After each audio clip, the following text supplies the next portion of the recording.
Good afternoon there. Thank you very much for joining us. This is News Desk and my name is Betty Callo. So glad that you could join us on this afternoon of the 7th of December 2017. I trust that you're having a great day.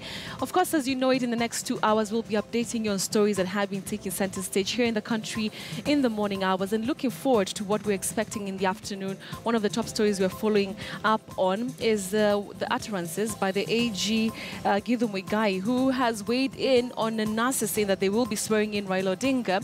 Well, we'll be giving you the latest details on that and also having a discussion here about quite a number of other top stories that we have. And talking about top stories, shortly I will be speaking to my colleague Cecilia Wakesho. Earlier on today, Cecilia was at the city mortuary where, of course, NASA leader Raila Odinga, together with other leaders joined from NASA, joined families and friends of the victims of police brutality. We'll be giving you the latest details with regard to that. Let's now take a look at other top stories that we're also focusing on in the next 2 hours. Allow Kenya to sort out her issues if you cannot even condemn police brutality. NASA leader Raila Odinga now tells the international community. President Uhuru Kenyatta has signed into law the County Allocation of Revenue Amendment Bill, giving Treasury the green light to disburse money to the 47 counties. So, what are the priorities?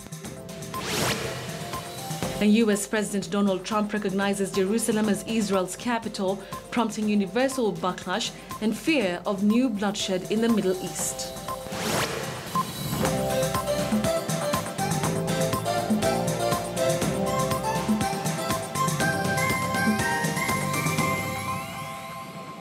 All right, now stay with me for the next 2 hours for our comprehensive coverage. Now, these are the victims of police brutality. Those were the words of NASA leader Raila Odinga, who, alongside other leaders, accompanied post-poll victim families to pick the bodies for the burials. The NASA leader also asked the police to respect human life. He further castigated the United States for asking him to call off the planned swearing-in ceremony that is scheduled to be held on the 12th of December. Cecilia Wakesho was there and now joins us from our city center studio. Cecilia, good afternoon. What else did the leaders say?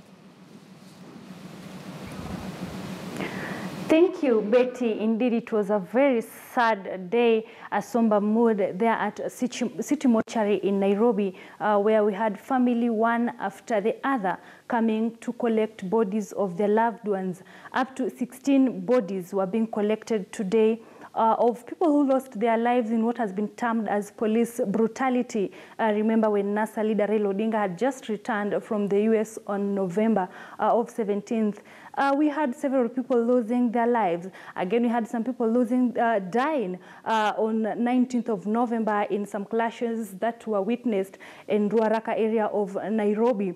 And just the other day, during the swearing-in of President Uhuru Kenyatta, when you had a parallel rally that was scheduled to take place in Jacaranda grounds by NASA Brigade to mourn these families. Then we also had that day one 7-year-old Geoffrey Mutindwa losing his life, something that has been condemned by the leaders who came to City Mortuary to mourn with these families. Remember, 11 bodies at City Mortuary. We have 2 other bodies at Kenyatta National Hospital, and 3 other bodies are in Chiromo Mortuary. But all these bodies were being collected today. Some say they're going to bury their loved ones tomorrow or the day after. But Betty, what came out clear was that NASA leader Raila Odinga really condemning these killings.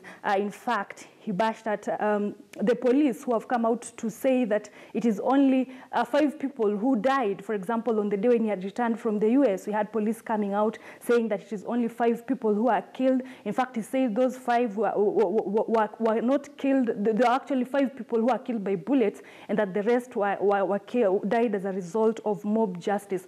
So Raila maintained that these people have been killed as a result of police brutality. And remember, to these families, NASA have had to come in. They have actually catered for the burial arrangements, the coffins, the transport arrangements, as well as 50,000 shillings for each and every family that have lost their loved one. But again, what came out was that Raila Odinga bashed at the US government, the foreign embassies. He said they've not even said anything. They've not even condemned these killings. So I want us to take a listen to what he had to say to the foreign embassies. Betty. Friends of Kenya, who are represented in this country. Up to today, not a single embassy or ambassador has raised their voice to condemn this wanton killing of innocent Kenyan people. On the day that we arrived from the United States, coming into town, through a peaceful procession, we lost 18 lives by the time we arrived at the Uhuru Park. 2 days later, innocent Kenyans were butchered at Roraka. Since that time up to now, 215 people have been killed. Nobody's talking about it. Yet they have the impudence and audacity to come and advise us, forget and move on. We do not recognize the elections of 26th of October this year. We do not and we will not recognize them. That's why we have said that we do not recognize the swearing in into office as a result of the so-called elections of 26th of October. We don't. We will go by the result of elections of 8th of August, when the Kenyans express their will. And we will not be intimidated. The Kenyan problems will be resolved by Kenyan people. Our friends can give us advice. Give those advice in private. Don't come and shout at us and tell us that we are going to violate Constitution. Which Constitution, my foot? We, as Kenyans, will resolve the Kenyan problem as Kenyans. And we are talking on behalf of millions and millions of Kenyan people. The will of the Kenyan people is not going to be stopped, it's unstoppable. Yes. We will move and we will do what is right for the people of Kenya. All right, so that's just how things went down earlier on today. NASA leader Raila Odinga there castigating the US and other embassies, actually. First of all, for not coming out to say anything about the police brutality and the loss of lives that we've seen over the last couple of maybe two months, right after the August 8th election. But also, on the other hand, he was reacting to the fact that the US asked him specifically, really, to follow what the Constitution states, of course, when it comes to that issue of swearing in, which we're expecting is going to happen on Tuesday. So let's just look at what specifically was the statement that was said by the US government with regard to the expected swearing in of Raila Odinga. You have it on your screen there.